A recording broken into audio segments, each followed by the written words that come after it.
नमस्कार दोस्तों, आज का हमारा वीडियो एस्टेरॉयड अपोफिस के विषय में है। दोस्तों 99942 अपोफिस जो कि इसका नाम है, या MN4 एक पृथ्वी के निकट का एस्टेरॉयड और 370 मीटर डायमीटर वाला एक संभावित खतरनाक ऑब्जेक्ट है, जो कि दिसंबर 2004 में कुछ समय के लिए वैज्ञानिकों के लिए चिंता का विषय बन गया था, जब प्रारंभिक अवलोकनों में 2.7% तक की संभावना का संकेत दिया था कि यह 13 अप्रैल 2029 को टकरा सकता है। और किट पीक नेशनल ऑब्जर्वेटरी में इसकी खोज हुई थी और ये 1100 फीट की लंबाई का है और आप इसका कंपैरिजन बिल्डिंग से देख सकते हैं।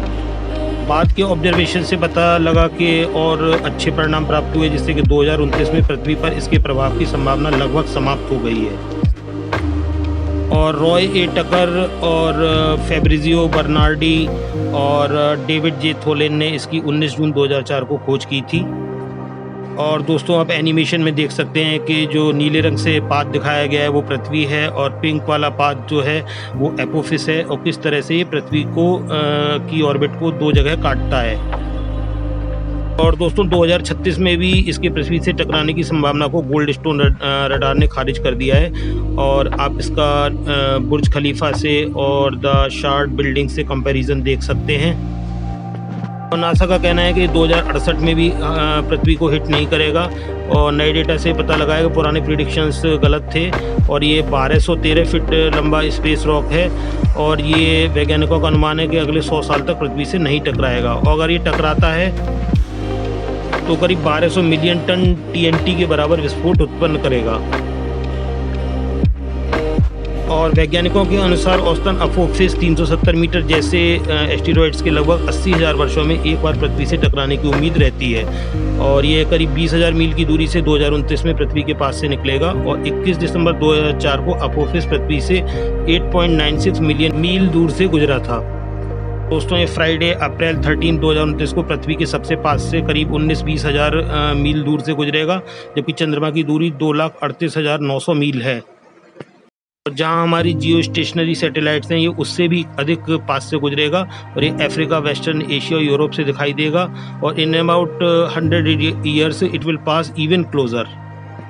लेकिन दोस्तों हमें और आपको अभी से घबराने की ज़रूरत नहीं है। अभी 100 साल हम पूरी तरह से सुरक्षित हैं। अपोफिस के संबंध में धार्मिक विश्वास ये है कि अपोफिस प्राचीन मिस्र के सूर्य देवता रा के दुश्मन एपेप का ग्रीक नाम है, और वह अनक्रिएटर है और एक दुष्ट नाग है जो हमेशा शाश्वत अंधेरे में रहता है और अपने रात्रिकालीन मार्ग के दौरान सूर्य को निगलने की कोशिश करता है।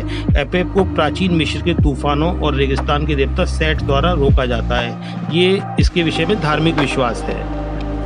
और इसका semi major axis 138 million kilometre का है, और ये सूर्य का एक चक्कर करीब 324 डेज में लगाता है। और इसकी ऑर्बिटल स्पीड 30.73 किलोमीटर पर सेकंड है। और दोस्तों अगर डायमेंशन की बात करें तो इसकी लेंथ 370 मीटर और ब्रेड्थ 450 मीटर और हाइट 170 मीटर है। मीन रेडियाई 185 मीटर है। और दोस्तों ये काल्पनिक परिदृश्य है कि अगर ये इम्पैक्ट होता है तो किस तरह से होगा। इसका मास 6.1 × 10⁻10 के ऑर्डर का है, और ये काफ़ी डेंस भी है। 3.2 ग्राम पर सेंटीमीटर क्यूब डेंस है। और 2029 में इसे नेकेड आई से देखा जा सकेगा, जबकि 2036 में इसे टेलीस्कोप से ही देखा जा सकेगा। और 13 अप्रैल 2029 को अपोफिस पृथ्वी के पास से चंद्रमा की तुलना में बहुत करीब से गुजरेगा। और अपोफिस को बहुत कम देखा गया है, जो लगभग 30 किलोमीटर पर सेकंड की गति से चलते हुए 324 डेज में एक बार सूर्य का ऑर्बिट करता है। और इसकी चौड़ाई करीब 370 मीटर है। और 2029 में जब ये एस्टेरॉयड पृथ्वी के करीब आएगा तो इसे नेकेड आई से देखा जा सकेगा। और यदि अपोफिस 2036 में पृथ्वी से टकराता है तो ये पूर्वी गोलार्ध में कहीं उतरेगा और लगभग 1600 से 1200 मेगाटन ऊर्जा छोड़ेगा। इसकी तुलना में 1883 में क्राकाटोआ का विस्फोट लगभग 200 मेगाटन के बराबर था। और यह ग्रह स्थिति 7 दिसंबर 2005 की है। अब पिक्चर में एक और खतरनाक एस्टेरॉयड बेनू को देख सकते हैं। फिलहाल इसके टकराने की कोई संभावना नहीं है। और इसका डिफरेंट बिल्डिंग्स से आप कंपैरिजन देख सकते हैं, जिसमें एम्पायर स्टेट बिल्डिंग है और द शार्ड है, एफिल टावर है और बुर्ज खलीफा है। और इसकी जांच के लिए एपोफिस पाथफाइंडर नाम का यान 2025 में भेजा जाएगा। और नासा के वैज्ञानिक इस पर पूरी नज़र बनाए हुए हैं और 2029 के दृष्टिकोण के दौरान एपोफिस की चमक 3.1 मैग्नीट्यूड पर एक्सट्रीम पर होगी, जो नेकेड आई से आसानी से दिखाई देगा। और वैज्ञानिकों का अनुमान है कि ये मंगल और बृहस्पति के बीच में मौजूद था और बृहस्पति के स्ट्रॉन्ग ग्रेविटेशन के कारण ये इंटरनल सोलर सिस्टम में आ गया है। और इसकी एक कम झुकाव वाली कक्षा है जो कि शुक्र की कक्षा के ठीक बाहर से लेकर पृथ्वी की कक्षा के ठीक बाहर तक हमेशा बदलती रहती है। और सेंट्री स्टेबल का अनुमान है कि एपोफिस पृथ्वी पर 1200 से 1600 मेगाटन TNT के बराबर काइनेटिक एनर्जी से टकराएगा, अगर टकराया तो, हालांकि संभावना नहीं है। और इसकी तुलना में चिक्सुलुव प्रभाव जिसने डायनासोरों को मिटाने के लिए घटना को जन्म दिया था, उससे लगभग 100 टेराटन ऊर्जा निकली थी।